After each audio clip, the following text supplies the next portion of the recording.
환율이 지속되고 있는데요. 정말 외환 보유고가 괜찮은지 한번 살펴보겠습니다. 한국 외환시장 흐름을 가장 정확하게 보여주는 지표 외환 보유액 1월, 2월, 3월 흐름을 하나로 연결해서 정리해 보겠습니다. 먼저 숫자부터 보면요. 1월 4,259억 달러로 21억 달러가 감소했습니다. 그리고 2월은 4,276억 달러로 17억 달러가 다시 증가했네요. 그리고 3월은 4,236억 달러로 다시 약 40억 달러가 감소했습니다. 이런 감소 증가, 재감소 흐름은 외환시장이 안정되지 않았고 관리 국면에 있다는 의미입니다. 먼저 1월의 외환 보유액은 21억 달러가 감소했는데요. 이 당시에 환율 차트를 보면요. 1월에는 환율의 급등락이 상당히 심했습니다. 1,430원을 기점으로 초급등에서 1,470원을 돌파하고 다시 또 내려오면서 1,430원대. 이 구간에서는 달러 수요가 급증하고 투기적 매수와 글로벌 달러 강세 이 세 가지가 겹치면서 외환시장 불안감이 커졌습니다. 그래서 외환당국은 달러 매도 개입을 통해서 환율 상승을 억제했었고요. 이 과정에서 외환 보유액이 21억 달러가 감소한 거죠. 여기에 추가된 구조가 국민연금과의 외환 스와프 이런 조치가 있는데 국민연금이 시장에서 달러를 사지 않고 한국은행에서 달러를 빌렸으면서 외환 보유액 내부에서 달러가 빠져나가는 구조가 만들어졌습니다. 그래서 예치금이 약 85억 달러가 감소하면서 외환 보유액 감소폭을 더 키우는 그런 요인이 됐고요. 즉 1월은 고환율 상황에서 달러 매도 개입, 스와프 구조 이런 상황이 겹친 방어 국면이었습니다. 그럼 2월에는 다시 재차 증가했는데요. 오히려 분위기가 바뀌었습니다. 환율 안정과 외화 유입 국면이었고요.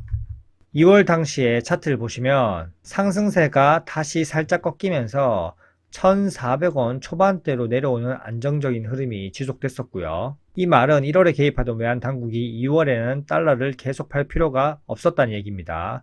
그리고 결정적으로 2월에 뭐가 등장했나? 그리고 결정적으로 2월에는 외평채 발행이 등장했습니다. 2월 초에 약 30억 달러 규모의 외평채를 발행했고요. 이 자금이 외환 보유액으로 들어오면서 외환 보유액 감소하는 걸 방어했고 결과적으로 17억 달러 증가로 전환됐습니다. 3년물 외평채를 미국 국채에 대비해서 한 자릿수 가상금리 9bp로 발행함으로써 우리나라의 대외 신인도를 바탕으로 세계 최고의 우량 자산으로 평가받고 있다. 언론에서는 이렇게 얘기했지만 결국 외화를 조달한 것이고 향후 빛이라는 점입니다. 1월에는 외환 보유액이 감소했다면 2월에는 유가 증권을 중심으로 자산이 다시 증가하면서 17억 달러가 증가했습니다. 즉 2월은 환율 안정 그리고 외평채 유입, 자산 운영 수익 증가 등 회복 국면이었습니다. 그럼 3월의 외환 보유액은 다시 또 40억 달러 크게 감소했습니다. 다시 줄었던 핵심 이유는 환율 재상승 그리고 자산 운영 요인입니다.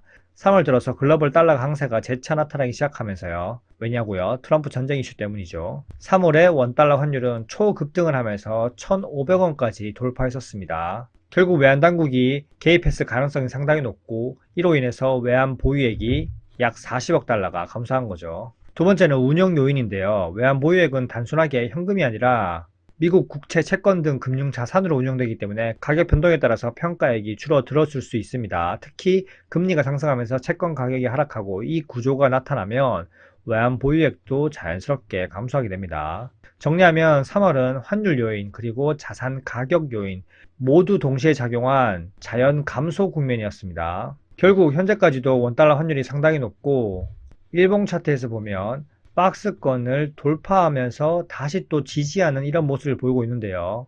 결국 외환시장이 안정되지 않았고 정책적으로 관리하면서 버티고 있는 국면입니다. 우리의 노후 자금인 국민연금이 녹아가는 거죠.